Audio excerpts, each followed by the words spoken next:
levaram Jesus a Jerusalém, a fim de apresentá-lo ao Senhor, conforme está escrito na lei do Senhor: todo primogênito do sexo masculino deve ser consagrado ao Senhor. Foram também oferecer o sacrifício um par de rolas ou 2 pombinhos, como está ordenado na lei do Senhor. Em Jerusalém havia um homem chamado Simeão, o qual era justo e piedoso, e esperava a consolação do povo de Israel. O Espírito Santo estava com ele, e lhe havia anunciado que não morreria antes de ver o Messias que vem do Senhor. Movido pelo Espírito, Simeão foi ao templo. Quando os pais trouxeram o menino Jesus para cumprir o que a lei ordenava, Simeão tomou o menino nos braços e bendisse a Deus. Agora, Senhor, conforme a tua promessa, podes deixar teu servo partir em paz, porque meus olhos viram a tua salvação, que preparastes diante de todos os povos, luz para iluminar as nações e glória do teu povo Israel. O pai e a mãe de Jesus estavam admirados com o que diziam a respeito dele. Simeão os abençoou e disse a Maria, a mãe de Jesus: este menino vai ser causa tanto de queda como de soerguimento para muitos em Israel. Ele será um sinal de contradição. Assim serão revelados os pensamentos de muitos corações. Quanto a ti, uma espada te transpassará a alma. Havia também uma profetisa chamada Ana, filha de Fanuel, da tribo de Asser. Era de idade muito avançada, quando jovem tinha sido casada e vivera 7 anos com o marido. Depois ficara viúva e agora já estava com 84 anos. Não saía do templo dia e noite servindo a Deus com Jesus e orações. Ana chegou neste momento e pôs-se a louvar a Deus e a falar do menino, e todos os que esperavam a libertação de Jerusalém, depois de cumprirem tudo conforme a lei do Senhor, voltaram a Galileia, para Nazaré, sua cidade.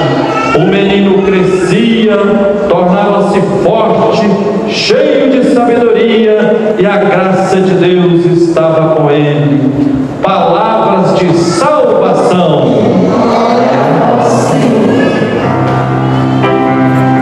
Amigos e amigas, boa noite.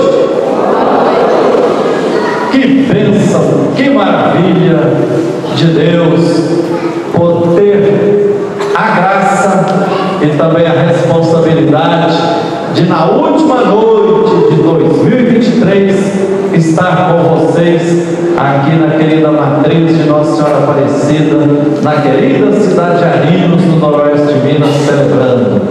Padre Antônio, gratidão pela acolhida, né? Padre Antônio é muito generoso. Fui visitá-lo ontem, aí foi, Padre Antônio, eu fiquei feliz quando soube que você estava trabalhando aqui em Arinos junto com o Padre Elcio. Que beleza! E agora eu fiquei dizendo que não trabalha, que dá trabalho, né? Faz outros trabalharem também, né? E agora chegando aqui para participar e celebrar dessa missa, fiquei mais feliz ainda ao ver os 2 seminaristas, o Alan e o Estênio, que estavam aqui, mas deu uma fugidinha, acho que ele vai voltar, né? Falei, que beleza, gente! No próximo dia 30 de julho, está ali o meu ex-colega Arnaldo, né, Arnaldo? Que beleza! vai completar 30 anos que eu estava sendo ordenado padre, já frei carmelita, naquela praça. Hoje é um negócio de esporte lá, ali na frente da matriz da igreja antiga, né? Antes, 2 anos antes de mim, foi o padre Hilton, depois o padre de Uruana também, natural daqui, né? Paulo Giovanni, outro seminarista. Já vi que em breve quero ter a alegria de voltar aqui para participar da ordenação de mais um filho do município de Arinos, da comunidade de Arinos, né?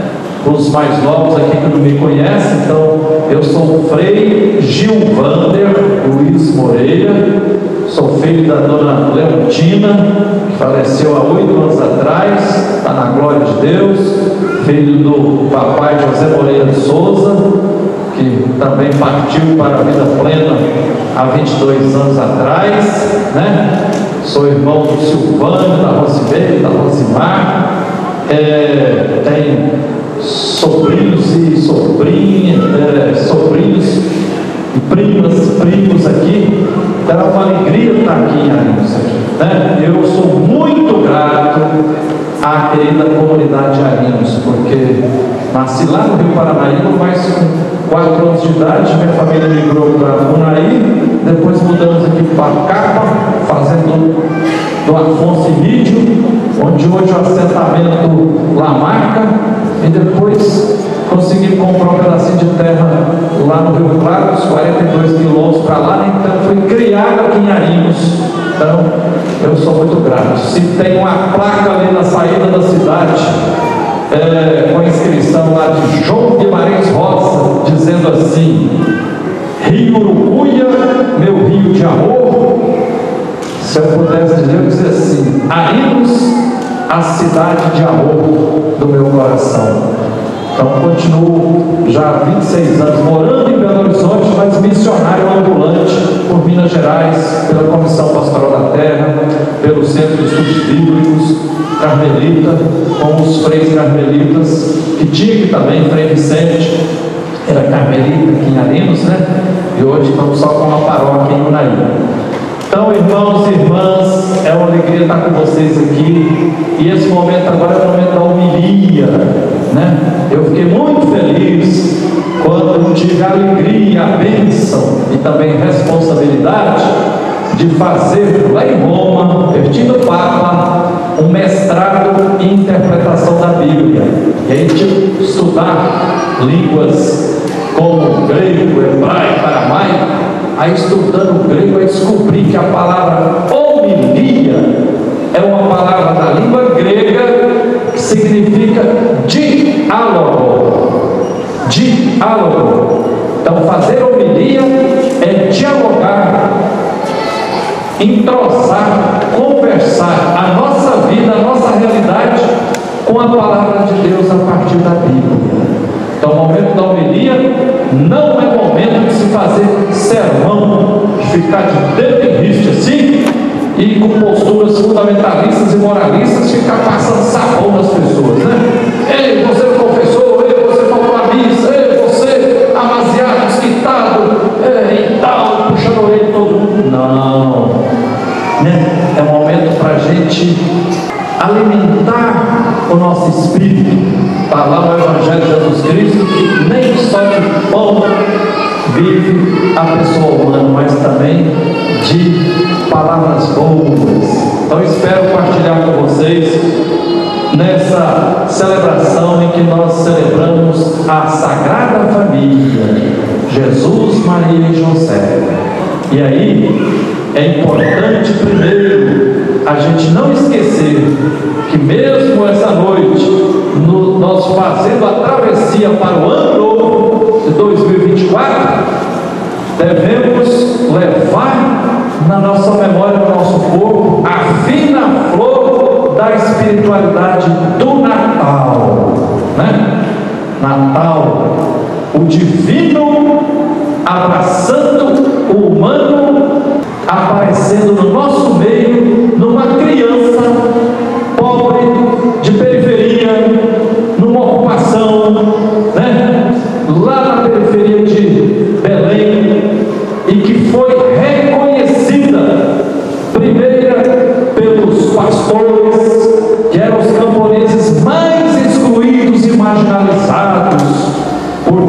ficava cuidando dos rebanhos. Naquela época não tinha essa história de cerca, né? Ficava cuidando dos rebanhos, e aí suava muito, parecia que fazia um calor, eram considerados impuros, mas foram esses os primeiros que reconheceram: a luz e a força divina está no humano, nessa criança. Essa criança é o Messias, é o Cristo, é o Filho de Deus.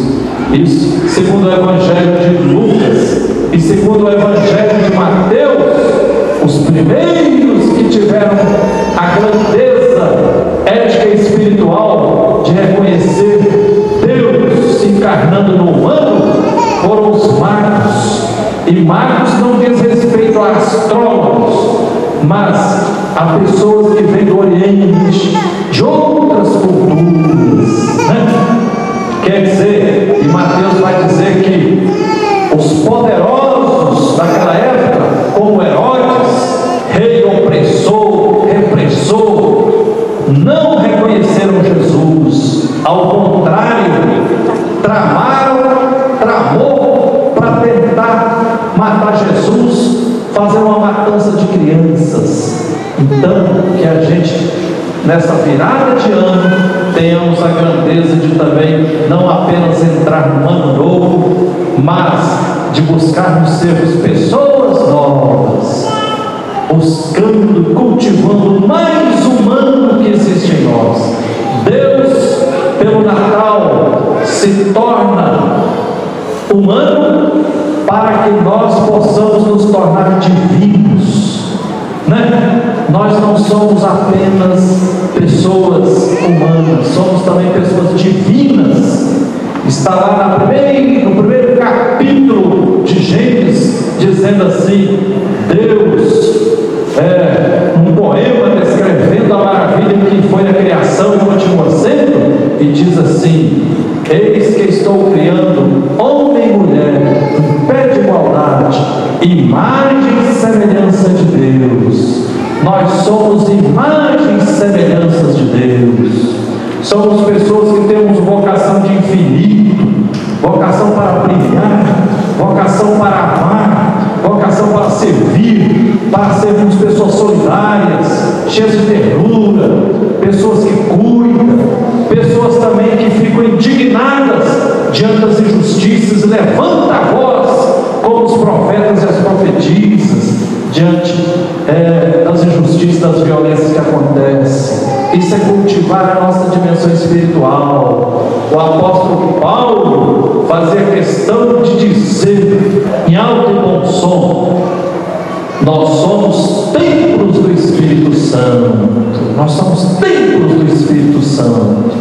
Então eu queria inicialmente nessa palavra partilhar isso com vocês, que a gente tenha essa grandeza, essa sabedoria de reconhecermos em nós e também no próximo, nas pessoas, nas crianças, nos jovens, nos adolescentes, nas mulheres, nos homens, nos idosos, né? A luz e a força divina. Não somos qualquer coisa não, né? E aí me faz lembrar do papai José Moreira. Uma vez eu estava lá fazendo mestrado em Roma, aí consegui ligar para ele, falei: papai, mas eu estou preocupado, o senhor está vivendo sozinho lá na roça do Rio Claro, a mamãe meio adoentada, mas aqui, vivendo aqui em Arinos, cuidando do Silvano, da Rosimeira e da Rosimar, que estava estudando. Falei: papai, estou preocupado porque o senhor está sozinho lá na roça. Aí o papai deu um sorriso, eu gostava dessa extrovertida, deu uma risada, falou: Gilvander, nunca eu estou só, Deus está sempre comigo. Então eu queria lembrar isso para que cada pessoa aqui, para que em 2024 todos nós lembremos disso, todos os segundos e minutos da nossa vida para frente aqui. Deus está em nós, não está acima de nós não. Deus está em nós, está no nosso meio, né? Está nos apoiando. Essa é uma grande verdade que repete centenas, se não milhares de vezes na Bíblia. O povo, quando sente-se abandonado, Deus está conosco. E aí vem Jesus, que é Emanuel, né? E aí vamos lá para a Sagrada Família, recordar a beleza ética, espiritual e profética que é a Sagrada Família, Jesus, Maria e José, para que a gente também continue construindo famílias parecidas com a Sagrada Família, né? E aí a primeira leitura que nós ouvimos, do capítulo 3, lá do livro de Eclesiástico, recorda um pouco uma beleza de um dos mandamentos do Decálogo, que diz assim: honre pai e mãe, filhos e filhas, benditos vocês se vocês honrarem os pais de vocês. E eu queria dizer aqui que honrar pai e mãe não significa honrar só o nosso papai e nossa mãe, aqueles que nos deram a luz. É honrar todos os nossos ancestrais, os nossos papais e mamães, os nossos avós e avós, os nossos bisavós, os nossos tataravós. Honrar Jesus Cristo, os primeiros cristãos, os profetas, as profetisas, né? Todos aqueles e aquelas que contribuíram para a gente estar vivos aqui. E precisamos também alargar a nossa concepção de honrar pais e mães, incluindo também a grande família humana, né? Nós não somos apenas uma família nuclear de pai, mãe e os filhos, 2 ou 3, 4 filhos, senão temos que ver que todos nós somos uma grande família, uma só comunidade. Vivemos numa única casa comum, conforme nos ensina o nosso querido Papa Francisco. Vivemos na nossa única casa comum. Se a gente tem que cuidar da nossa casa, de vez em quando reformar alguma coisa, arrumar uma telha, pintar alguma coisa, a gente precisa cuidar também da nossa casa comum, o planeta Terra, que está gritando para ser preservado, para frear a avalanche de devastação ambiental que está lamentavelmente levando a nossa humanidade a um fim que não é pela vontade de Deus. Na segunda leitura que nós ouvimos da carta aos Colossenses, escrita lá por volta dos anos 80 do primeiro século, de um discípulo do apóstolo Paulo, em síntese vai dizer como é que devem ser as relações entre marido e esposa, entre companheiro e companheira, e diz assim, amai-vos uns aos outros, esposo, ame a sua esposa, e diz para a esposa, respeite e ame o seu marido, né? Relação de reciprocidade. Então quer dizer, não vale aquela concepção que às vezes as pessoas querem ter de família. Família, a gente tem que defender a família, mas família correta é aquela de 20, 30, 40, 50 anos atrás, que o homem era o cargo da casa, mandava na esposa e nos filhos, e a mulher era submissa, e a mulher não tinha nem o direito de votar num candidato diferente do marido. Então aqui a carta aos Colossenses diz assim, o correto não é nós construirmos famílias patriarcais e nem machistas. Temos que construir famílias com equidade de gênero, quer dizer, onde a mulher seja amada, cuidada, respeitada e valorizada, e vice-versa. Amai-vos uns aos outros. É assim que a carta aos Colossenses nos diz. E por falar em amar uns aos outros, que é uma das grandes resumos da lei, né? Amar a Deus sobre todas as coisas e ao próximo como a si mesmo, a gente precisa lembrar do grande pedagogo Paulo Freire, que dizia assim: devemos e precisamos amar todas as pessoas,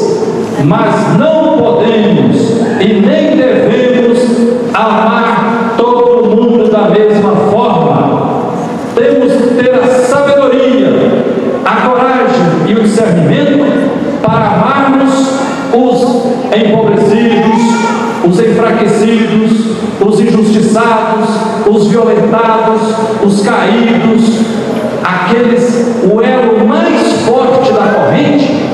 Temos que amá-los como? Nos colocando ao lado deles e delas, para com eles e com elas entabularmos convivência de solidariedade, lutas libertárias, para eles irem se reerguendo, cuidando do povo. E continua Paulo Freire dizendo assim: e devemos amar os opressores de uma forma bem diferente.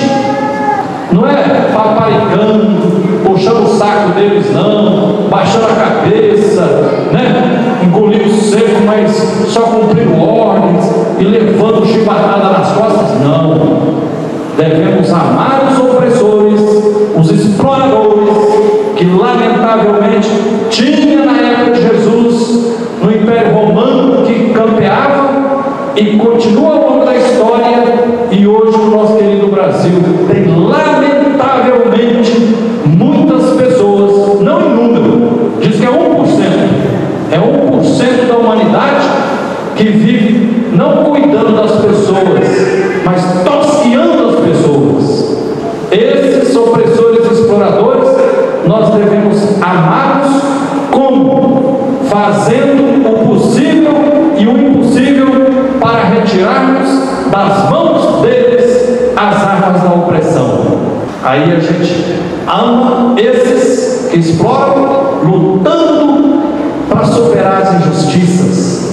Aí a gente se torna profeta e profetiza, e a luz e a força divina brilha em nós.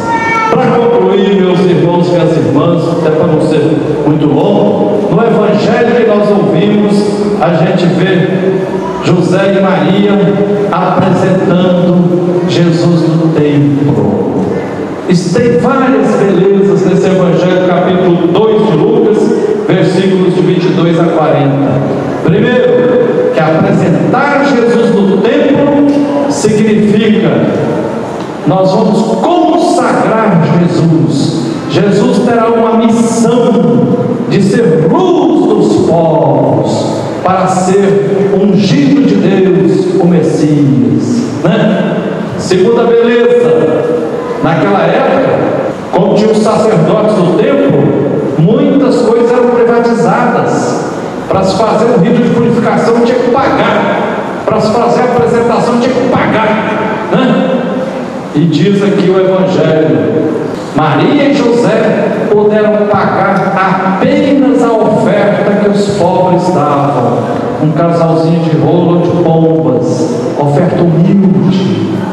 Outra beleza ética e espiritual que está no Evangelho aqui: mesmo apresentando Jesus no templo, o evangelista Lucas faz questão de mostrar que quem reconheceu que Jesus era o Filho de Deus, o Messias, com vocação para ser luz dos povos, quem reconheceu não foram os sacerdotes, foi um profeta e uma profetisa, foi um idoso chamado Simeão, que diante de Jesus ele abriu os braços e todo feliz, aquele que tinha ficado mudo, quando apareceu o anjo, Maria vai ficar grávida. Aí ele todo feliz, agora eu posso morrer em paz. E ele reconhece: esse aqui é para ser luz das nações. Depois Ana, que o Evangelho faz questão de ser uma profetisa, que reconhece, E Maria e José saem de lá felizes, porque o Filho Jesus, aquela criança, foi reconhecida pela profecia por Simão e Ana, não foram reconhecidos pelo sacerdócio. Isso é para nos convidar que a gente não pode deixar adormecido em nós a nossa dimensão profética, Que beleza que tem os sacerdotes que fazem a celebração da missa, os coordenam os outros sacramentos, né? Tem os diáconos, os leigos participam, mas a vocação de ser profeta e profetisa é de todos nós. E termino dizendo, quando aqui na apresentação, esse profeta Simeão e a profetisa Ana diz assim: olha que maravilha, Jesus é o Filho de Deus, será luz para o povo. Mas atenção, ele vai ser sinal de contradição, né? Muita gente vai se soerguer e outras vão cair. Por quê? Porque Jesus viveu a vida e cumpriu a sua missão testemunhando, colocando em prática um jeito humano, um jeito divino de viver, que é viver se doando para os outros, é viver sendo solidário com quem precisa, é viver denunciando as injustiças, né? É viver construindo comunidade, é viver costurando fraternidade, é ser expressão da luz e da força divina. Então, quando a gente coloca isso em prática, aí também nós estamos nos consagrando e estamos sendo de fato verdadeiros e verdadeiras filhos e filhas de Deus. Que em 2024 tenhamos essa graça, quando chegar daqui a um ano, quando for na missa do próximo 31 de dezembro de 2024, que nós possamos fazer um autocrítico, um balanço do ano e falar: estou melhor, estou conseguindo ser mais pessoa humana, justa, solidária, cheia de ternura, não estou sendo omisso e nem cúmplice com injustiças, estou somando e contribuindo com quem está lutando com as injustiças. Enfim, que a luz e a força divina continue brilhando cada vez mais em nós. E um feliz e sublime ano novo que está pintando aí.